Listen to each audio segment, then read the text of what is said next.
We all know that good public speaking means being prepared. But once you've done your homework, then you really have to think about your delivery. My name is Jill Diamond. I'm the president and founder of Lenartco, and today I want to share a video with you that will teach you a secret to good public speaking. The speaking technique is called thought chunking. Go ahead and watch this lesson and learn the success of public speakers. Today we're going to talk about thought chunking. Thought chunking is really important. Good public speakers know how to group words together, how to emphasize words, how to pace what they're saying in order to vary their speech, but also to really engage with their audience. Right. Can you think of any good speakers who really use good pausing and pacing? I think Obama is a great speaker. Okay, why? What makes him a good speaker?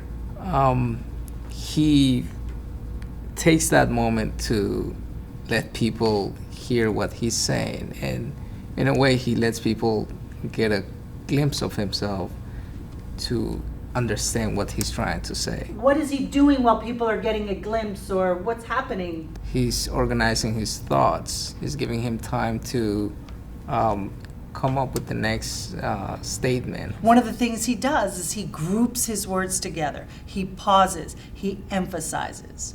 And this is really important for public speakers like politicians, entertainers, but it's also important for people like you and me.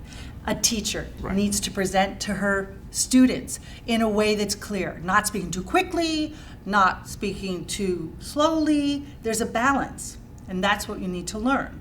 Okay? And in the workplace, when you're talking, whether you're in a meeting or whether you're, just talking to a colleague, you need to really know how to thought chunk. Right. Right? So our subject today is thought chunking, and we have three really clear objectives here. Once we understand what thought chunking is, our first objective is to know how do we identify where the pause is. Okay? The second objective is to clarify the key words. If I'm going to pause, I need to emphasize a word for you to think about. Otherwise, why am I pausing? In other words, certain words have more value than other words.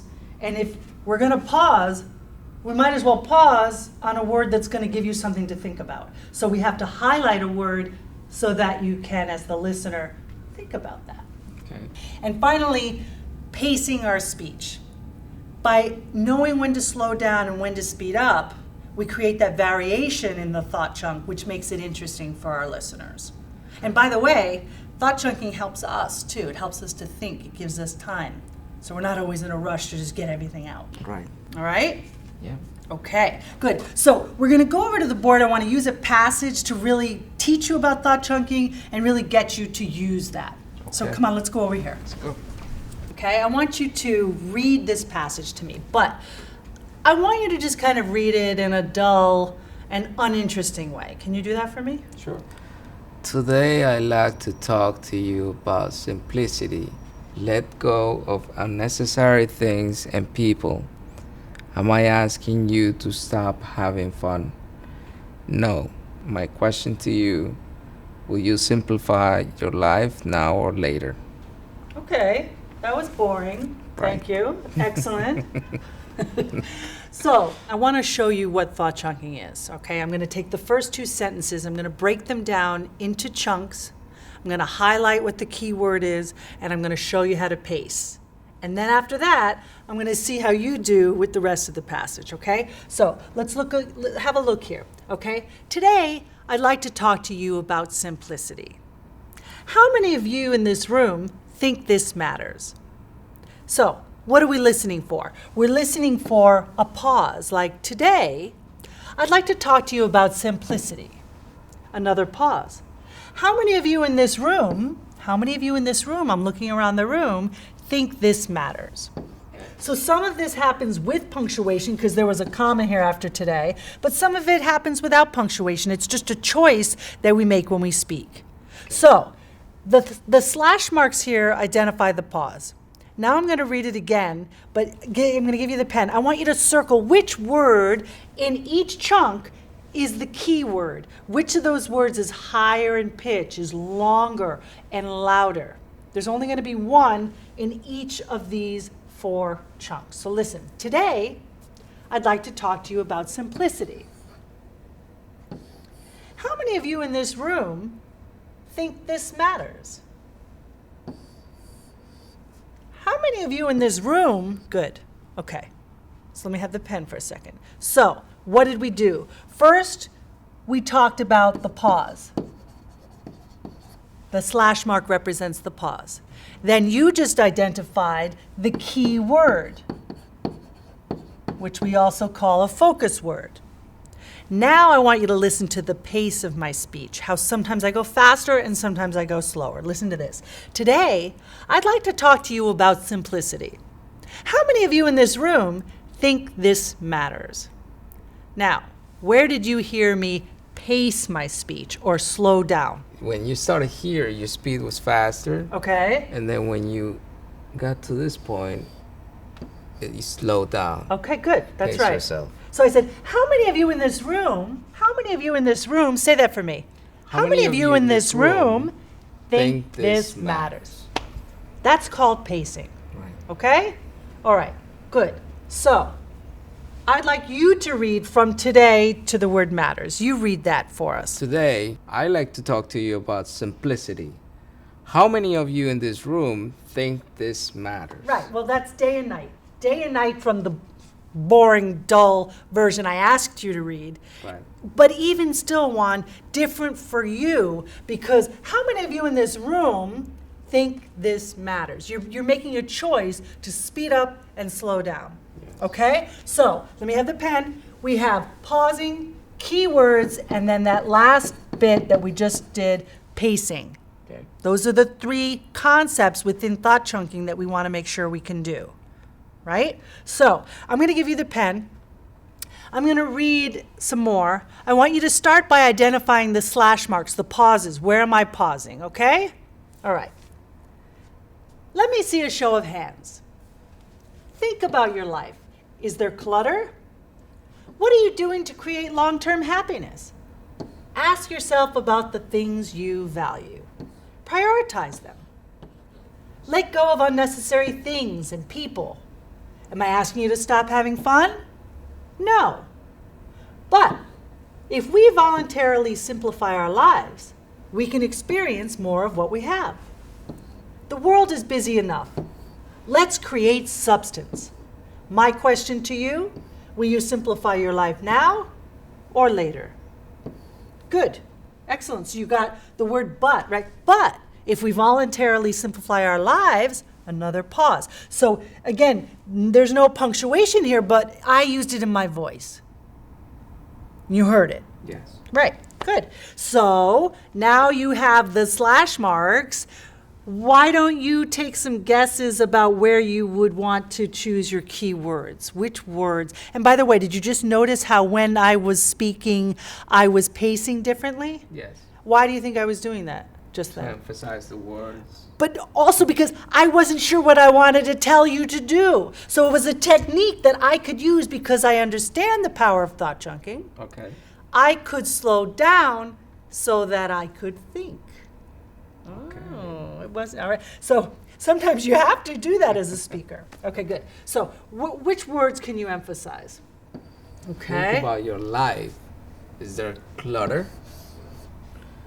What are you doing to create long-term happiness? More pitch. Happiness. Yeah. Okay. Ask yourself about the things you value. You value. Value. Let's put the emphasis on value. Okay. Prioritize them. Good. Let go of unnecessary things and people. Good. And then things too, Yes. because that's a chunk. Good. Am I asking you to stop having fun? Good. No. But if we voluntarily simplify our lives, Okay, good. That's okay. That was a choice. Simplify our lives. we can experience more of what we have. Okay, good. I like how you emphasize experience, then more of what we have. And then you Okay. kind of slow down, pace More yourself. of what we have, right. The world is busy enough. Mm-hmm. The world is busy enough. The world is busy enough. Kind of No. Yeah, I think the word enough, right? World is busy, Busy enough, right? Yeah, and you can keep world. It is an important word as well. Is busy enough. Yeah, that works. Let's create substance. My question to you, Yep.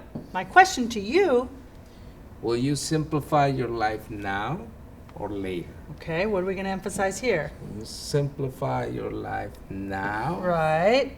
or later? But later is its own Right. chunk. And even though simplify is an important word, now is the focus. Will you simplify your life now or later? later. Because we already used this word simplify before. We highlighted it. Let's highlight a new word, Got it. right? Okay, good. So here are some key words. You want to try reading that? Sure. Today, I'd like to talk to you about simplicity. How many of you in this room think this matters? Good, nice job. Let me see a show of hands. Period, though. Don't make it a question. Let Let me me s- see a a show of hands. Try it again. Let me see a show of hands. Right, let's choose the focus word. Keep going. Think about your life. Is there clutter?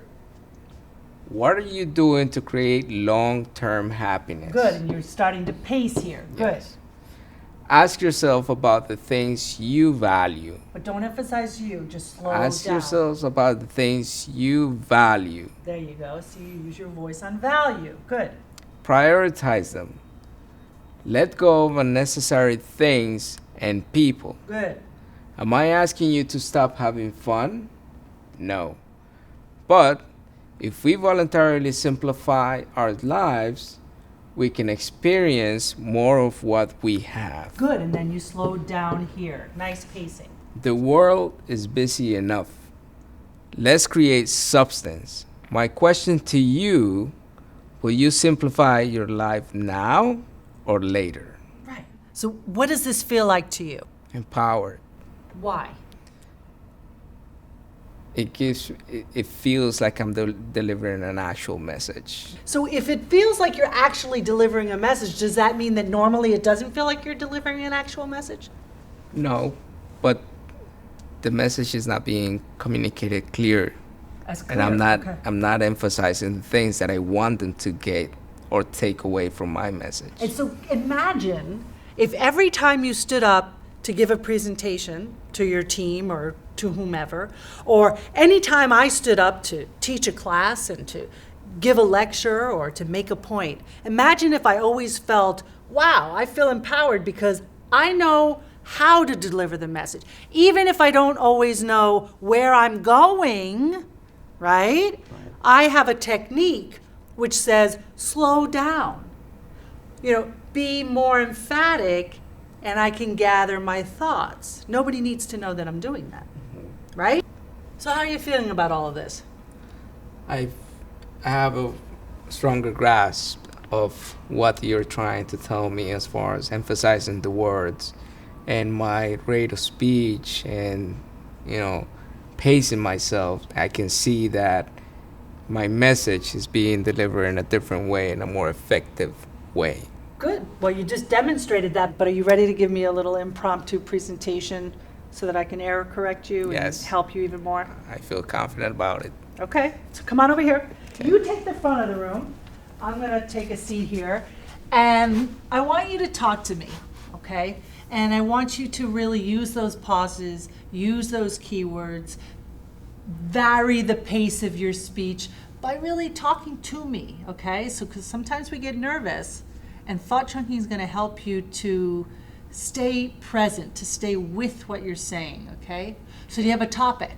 Yes. Yeah. I'm going to speak to you about writing documents. Okay. It's something that I've been doing for a while now. I was struggling with it at the beginning, but now I'm at a point that I feel comfortable about it, and I can feel like I can give you tips on how to properly write a document. Okay, good. So I'm going to let you get going, and then at some point I'm going to probably stop you, give you some suggestions, try it this way, try it that way. But why don't you get started, all right? And again, remember, use your energy, use your voice, find the pause, the keywords, the pacing. Okay. So, Jill, I want to talk to you about writing documents. Writing documents is not as easy as people think.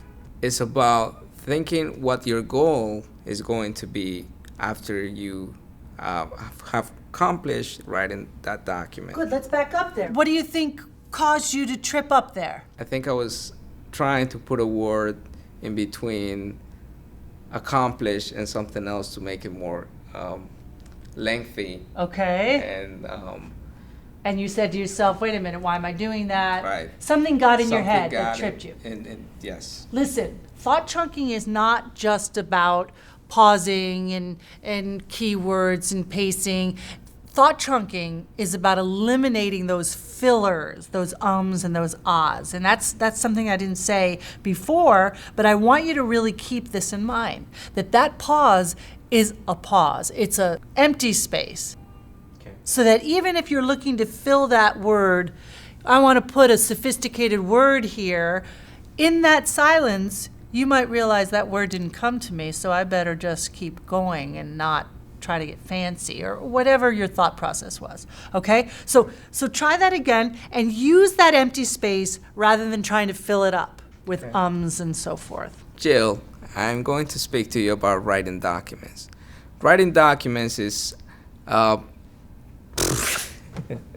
You were aware. Yes, I'm thinking about those silences. And what happened just then? And then I wanted to fill it with something else. Nothing came. I'd rather have the silence, be comfortable with my audience, and then keep going with whatever comes next. And I saw you notice that you said a little instead. Right. Now next time you notice something, okay, you don't have to stop. Because even if you do say and you notice it, the next time you say you will notice it, but you don't have to draw attention to it. Right. Okay? So let's just take it one step further. Okay? All right. So I'm going to be speaking to you about writing documents. There is a lot to be considered when writing documents, and one of the main things that you want to start with is the goal of your document. Who is the intended target or population or audience that are going to read your document? You have to realize whether it's a document that is being informative or for historical purposes. Good. Let's stop for a moment. I feel your confidence, okay? I hear your words, your pauses, so you are definitely appearing to have that empowerment that you were talking about. Right. Okay? So that's good, Juan. And also your volume is strong. I mean, I think that you're doing a very good job here. Should I go on? Sure. Okay. The audience also has to be considered, whether it's going to be an official audience, like a formal audience, or more of an informal audience. If that's the case, then a formal audience will need to hear more technical words, or we need to understand better of the technicalities that took place in the event. And if it's an informal audience, then you might want to be a little more relaxed about the way that you're writing. Right. Good. And by the way, I will say the same is true of your speech. Just like you're saying about your writing, it's true about your speech. The more formal the audience, the larger the group, the more you thought chunk. Okay, the smaller the audience, the more informal the group. You don't want to be emphatic all the time and overly pause and overly emphasize, right? So there is that to consider as well, right? That you use thought chunking very similarly to the way you use writing. Right. Yeah. Okay. Okay? I think you've done great. And what I want to say about thought chunking is that it really allows your personality to come out too, because you get to pick and choose what's important to you as the speaker. Okay? And we've talked about, if you take a look here at the board, we've talked about thought chunking and the key objectives that we went over today, right? Identify where the pause is. Do you feel that you learned how to pause effectively? Yeah. Okay. And where do we generally pause? Right before. Right after. Right after the focus word. That's right, the key words. So our second objective is to clarify what the key words are, and we do that with our voice and with the pause. Right. And then finally, what did you learn about pacing today? It enhances your message. What is it though? Pacing. What is pacing? It's slowing down to make sure, one, you're under control, And two, people take away from your message that important topic or item that you wanted to take away from your the delivery. Good. So thought chunking is good for you as the speaker and for your audience as the listener. Yeah. Good. What I saw today was somebody who was really owning what they were learning. And it wasn't just going through the motions. I think that this technique helps you to come out and be more expressive. And I want to wish you the best of luck. I think you're doing a great job. Thank you. Thank you. Okay.